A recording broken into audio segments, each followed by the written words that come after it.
Andrew Allen Matthews grew up in Moss Side in Wythenshawe, survived a suicide attempt as a young adult, and now is a successful painter. And here he talks about his upbringing, his artwork, and mental health issues, and the help he is getting from Project 23, a Wythenshawe-based men's mental health charity. Okay, so Andrew, you're born in Moss Side, Manchester in 1968. You went to Claremont Road Junior School, Moss Side, which was right opposite Manchester City's football ground. That's right, yeah. And then you went to Yew Tree High School, which is my old school, but you're a bit younger than me. So is there anything you remember from those two schools?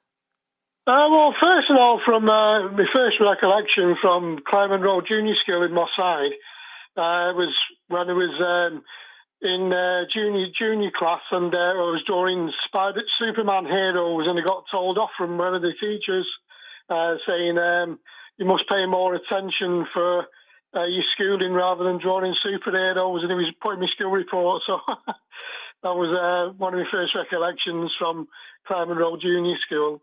I've always had an interest in art as well.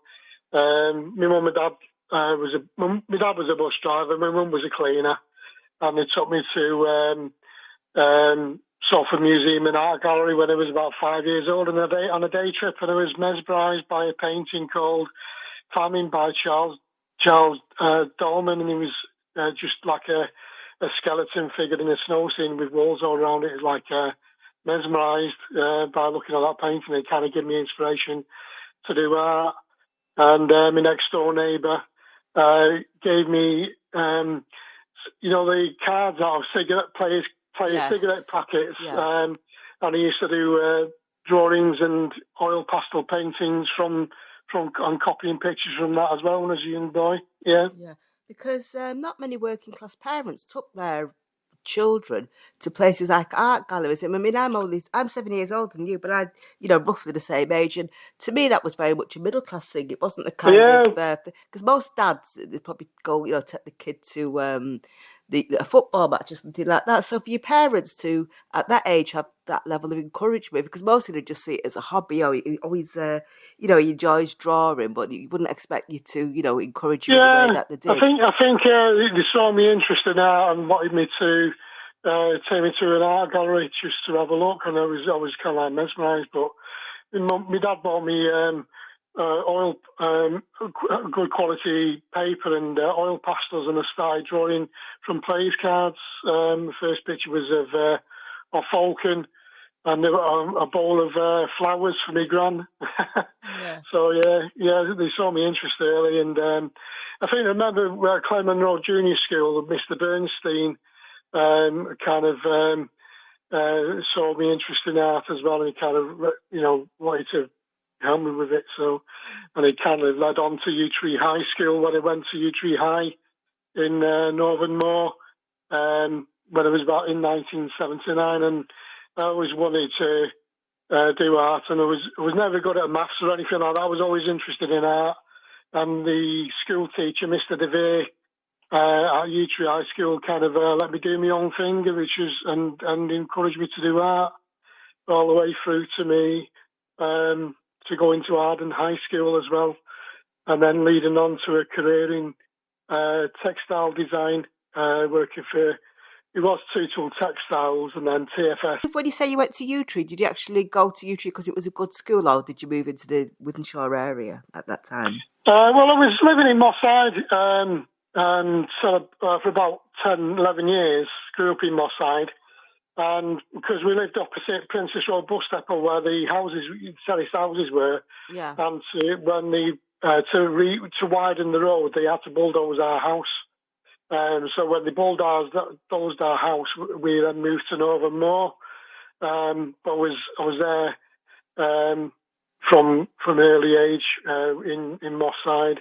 Yeah. But Yew Tree, I kind of lived in the last 2 years of my schooling was in Northern Moor. So yeah. Yeah, because I remember it's like the Bishop Billsborough School, wasn't it? Opposite the houses were opposite like Bishop Billsborough and the depot and everything. Yeah. Yeah, that's right. Well. Bow Street. Yeah, it was like I say, it was any mix of children playing on streets and everything back in them days. And in my Moss Side nostalgia collection that I've produced, all about Moss Side, about growing up in Moss Side and what it was like. It was, you might be very interested in looking at my website, which is andrewellenmatthews.co.uk. You can see my Moss Side nostalgia collection, which I'm trying to get into with Art Gallery next as well. I was at Southworth Museum and Art Gallery as an inaugural solo artist last year, displaying myself in the Manchester by Night collection, and I was really privileged to get into that as an inaugural solo artist. So I was very, very honoured for that position as well. Yeah. Because I grew up in the Moss Side you're talking about, because I'm only 7 years older than you.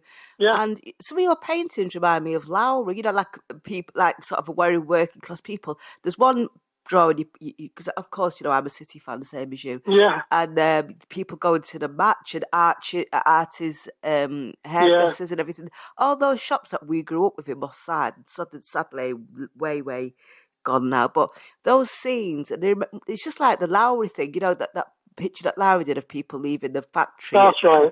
And yours is not people leaving the factory. Your pictures of people going to the city games, and you've got it down to a T. So you mentioned in the 80s you worked in all these places, but when did you think that I want to go a bit solo, I want to go and do my own thing here?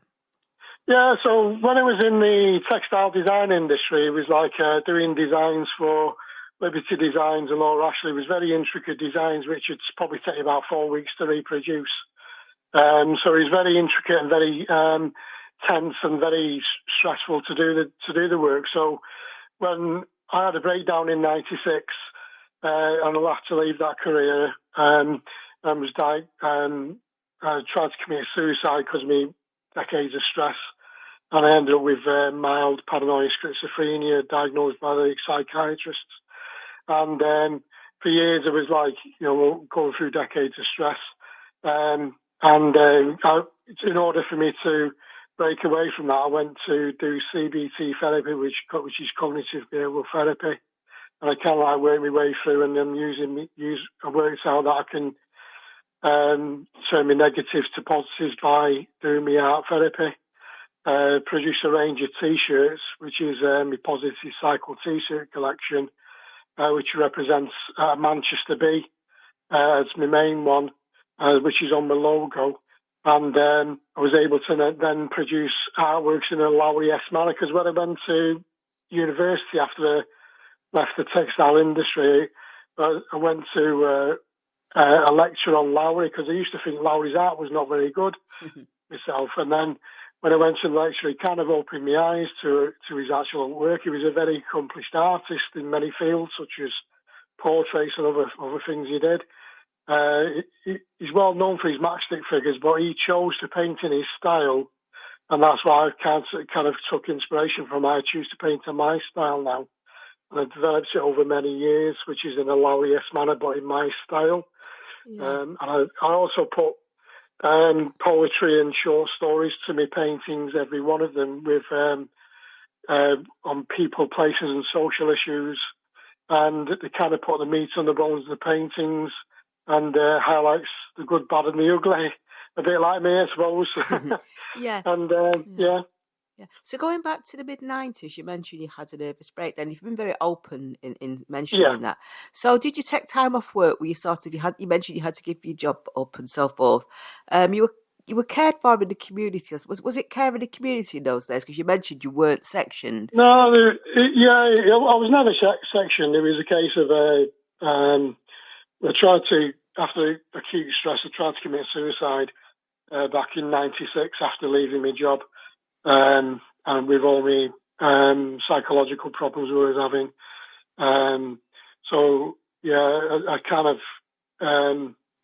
tried to commit suicide, which is a really down place. And then I went to my doctors with it. Well, I was in hospital for a few nights under observation, and they sent me to a psychiatrist where they diagnosed me with mild paranoid schizophrenia, and I'm on medication. And through medication, I help with my loving wife Eileen and my art therapy, I've been able to overcome it. But back in the '90s, there wasn't really much help back then. You were just left to your own devices. Yeah, especially if you were male. That was what I was going to say. Yeah. I mean, if I'm not saying everybody had a great run, I'm not saying it was anything like what we've got today, but it was. Yeah. It's twofold with men. Firstly, I find with men that they won't open up, especially the older generation. They want to be tough and man up and just That's get over right, it, man up. And secondly, it's not taken this seriously because if a woman starts crying, oh well, she's a woman, of course she's going to cry. If a man starts crying, he's crying for the same reason, but a man isn't supposed to cry. So that problem in those days was twofold, that you as a man were expected to be tougher mentally than a woman. And secondly, sorry, go on, sorry. Yeah, so it kind of made me bottle up all my feelings, and it kind of when you bottle up feelings and emotions, it's not good for your mental health because you just explode in a way that is negative. So by reaching out, I mean, I'm open and honest with it because I've been able to overcome it through my help of me cognitive behavioural therapy and my wife and my family around me because I've had a strong family network behind me. Well, but there's people out there that haven't got that network, and what Project 23, which is Mark Sprostons' Project 23 mental health group, does is he does a lot in the community to help vulnerable people in really desperate situations, and he's been doing it for quite some time, and which is why one of the reasons why I'm supporting Mark Sprostons' Project 23 to help people overcome mental health issues, because there's still a lot of a stigma about it even nowadays, even though it's more recognised nowadays. People think that if you try and commit suicide, you're just selfish or anything, but when you're in that dark place, you can't think of anything. Your mind's just completely lost, and you're not thinking of anybody else or yourself. So Mark Sprostons' Project 23 does is reach out to people that are in the desperate need and try to help them, which is if I had the help back then, I might not have tried to do it myself. Yeah, so I've got a pop-up. I've got me. I'm the resident artist in Sale Town Centre. I've got original paintings next to Specsavers in the high art space on there on view, and I've also they've just created a new walkway where Poundland used to be. It's called the Corridor Gallery, and I've got 20 limited edition prints all in a row, and it look really, really impressive. All of Manchester and Salford scenes in my style in the Low-West manner. It's a style I've developed over many years, because I used to do photorealistic artwork, and now I do more expressionistic works, which are taught about stories of people, places, and social issues right across Manchester, Salford, and beyond. So yeah, if you ever get the chance to visit me exhibition, you can visit it. It's on now. I'm the permanent artist in Sale as well now. Also, I've got a pop-up stall I'm going to be doing on the 16th of November on the Saturday. So by all means, come down, meet me, have a chat. I'm willing to speak to anybody. And do you do portraits of people? Can someone come to you and say, "Can you do a portrait of me or my husband or my kids or something?" Yeah, I tend not to like to do portraits as much, but I do portraits. I'm just doing one at the moment. We've got 2 on the go at the moment, but yeah, I do portraits. But I tend to deal with my cityscapes mainly. Yeah, because that's my passion. Because I can put my short stories to everything, and it kind of put some meat in the bones of the paintings. If you would like to contact Andrew, just type in Andrew Allen Matthews artwork, and that will fetch up his various sites. If you wish to get in touch with Project 23, the mental health charity, just type in Project 23, then the name Mark Sproston. It's important you put the name Mark Sproston into the search engine, because there's several different things called Project 23.